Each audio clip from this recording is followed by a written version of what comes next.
Hello and welcome to my first video. I first want to apologize that it's through iMovie, so it's going to be shit and cheesy, but the information is what's important. Anyway, I'm Andyandcats, or Tory Cat Meow Cat. You play with me on PSN. I'm here to help you about how to jungle and smite in this current meta, or any introduction you may want to know about how to jungle at all. I understand that the PlayStation Xbox gamers will see this video will probably laugh, be like, what the fuck, like, that dude doesn't know what he's talking about. However, I do have some experience both in PlayStation Network playing with possibly one of the best junglers I've played with, whether in League or PlayStation Network, is macro play, which I'll get into what macro play is. Anyway, I'm here to help you about all the stages of the games, and then in the end talk about junglers who are definitely relevant in this meta. So the early game is all about farming and getting to level 5 with any god, really. I mean, your ultimate is a huge game changer on most gods, whether it's Loki with a backstab, Naja with the ultimate spinny wheel damage shit on bitches thing. Anyway, so to start the game off, you go with the solo laner. The solo lane, for all those who are confused or don't understand or like thinking right or left, it's not about sides. The solo lane is the shortest lane. If you look on the map, there are two towers on the map. Sometimes they'll be further apart, sometimes they'll be closer together. The closer together ones is the solo lane. There'll also be a black shadow in the middle created by the fire giant and all these aesthetic things. However, Gold Fury side is duo side, or long lane with the further apart towers, and then the short lane is solo lane because it's shorter, so solo up one god doesn't need two. It's a whole big whole clusterfuck if there's more than one. Anyway, so now leave that apart. So the first part is you either take one of the harpy camps. For my personally, I do harpies, mana buff, and then boars. That puts me at level 2 with a little extra XP, and then I go to the mid lane. However, you can also start a mid lane camp harpies with the solo laner, and then take mana buff. Mana buff is very important to give to your solo laner, and don't ever be greedy about taking it, because as you start Boomba's Mask, that's the first item you get. I personally go Boomba's Mass and Boots with 5 health pots, 13 mana pot, or 3 mana pots. However, you can also go damage potion, red potion, damage potion, whatever you want to call it. You can go that as well. People prefer, it's all personal preference. So once you have that, you do your 2 camps and you go to mid lane. Mid lane and you are like best friends. It is seen on some pro Twitch channels that the mid laner or the jungler becomes the secondary mid laner. Basically, you guys switch. You share lane minions. You take them together. You try to last hit because last hitting minions get you a little extra gold.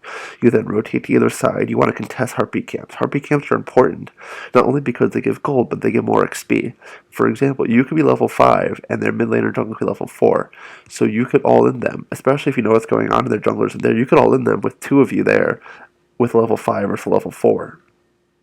I mean, that's pretty dangerous. I mean, you have an Isis who gets a Doom Orb off with a Silence, gets your ult off that does however much damage into a Naja scarf thing into her ult. That's a dead person. Like, that's a lot of damage coming out right away.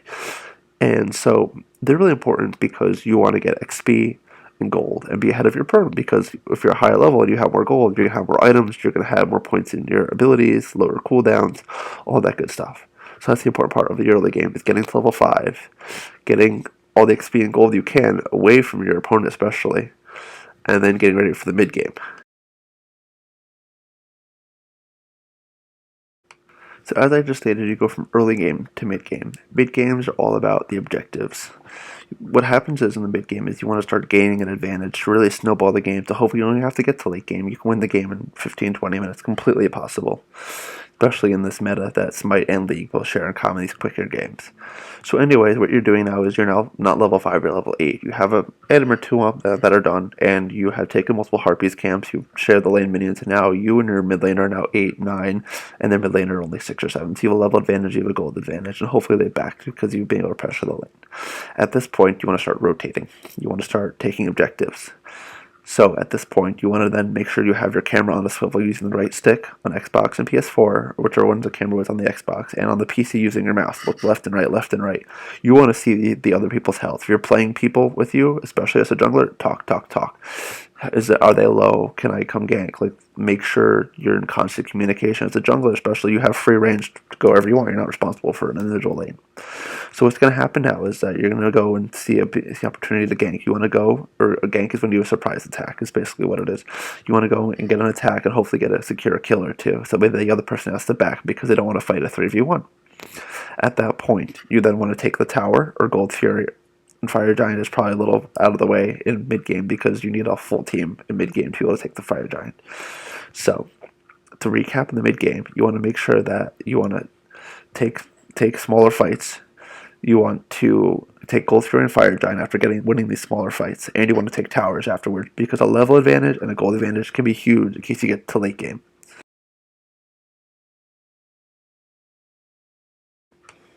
So late game is basically, hopefully at this point you've taken a gold fury or two, you have a tower advantage, you have a gold advantage, so at this point you've taken most of your items that are very important to junglers. So in this meta right now you want a lot of armor penetration, some gods you want crit, that'll be going over in the god section that are definitely relevant right now. So anyway, late game you have a tower advantage, gold advantage, and hopefully you're ahead at this point as a jungler. You've ganked a few times, you've shown up, you've shown your face, you've spam, laugh, emo, whatever suits you. However, at this point they can team fight and they're grouped up, you're grouped up, so things are going to happen. You're going to have a team fight. Late game team fights for the jungler especially is depending on what kind of jungler you are in this role. Some junglers, the little kind of off meta junglers, the Athena, the Odin, the tanks are the frontliners. You're going to go in and cause the engage. However, in this meta, a lot of junglers are assassins, so the Thanatoses, the Bastets, the Loki. Your job is to kill the carry. Killing the carry is all that matters in the team fight, really, for you. If you die, whatever.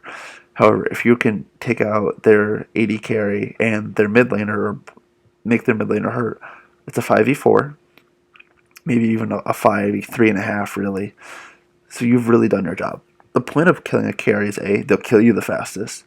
They'll kill your carries the fastest. However, your carries at this point will hopefully be able to shred their tanks. So your job is to literally go invisible if you're Loki, jump in if you're Bastet, and kill the carry.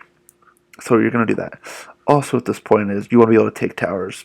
So if you're not in a team fight, you want to be split pushing. You want to be making sure that the minions are pushing towards their base. That way, if you win a team fight, suddenly they have all their towers are gone. And on left lane, because of your pushing, you've rotated, taken a team fight. 2 people died, and now it's 5v3. And you go and rotate, take the left Phoenix. You have minions there, so you don't have anyone that has a tank. Put you in a danger of a secondary team fight coming up with one less tank or whatever who's tanking. And so suddenly, minion management is very huge in late game because you want to have minions pushing towards their Phoenixes. You want to be able to burst them down and not have your tanks have to tank them. I mean, if you have to, you have to, and it's never anything wrong with that.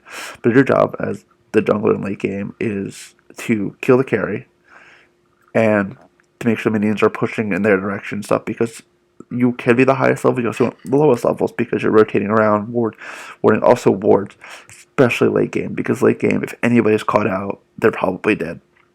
If it's a carry and the solo laner, there's decent odds the solo laner will squish. Literally, if it's Odin, will squish the carry. And I don't think anybody wants that because the carry will take the Phoenixes the fastest and will also kill their frontline the fastest. As a jungler, you're all about burst, explosion, killing people.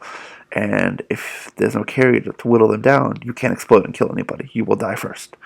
So, remember this. In late game, you want to kill the carry. Fire Giant's even more huge because now instead of taking it with 5 people, you can take it with 3. Taking Phoenixes, keeping constant lane pressure, and winning the game. Because let's be real here, everybody wants to win.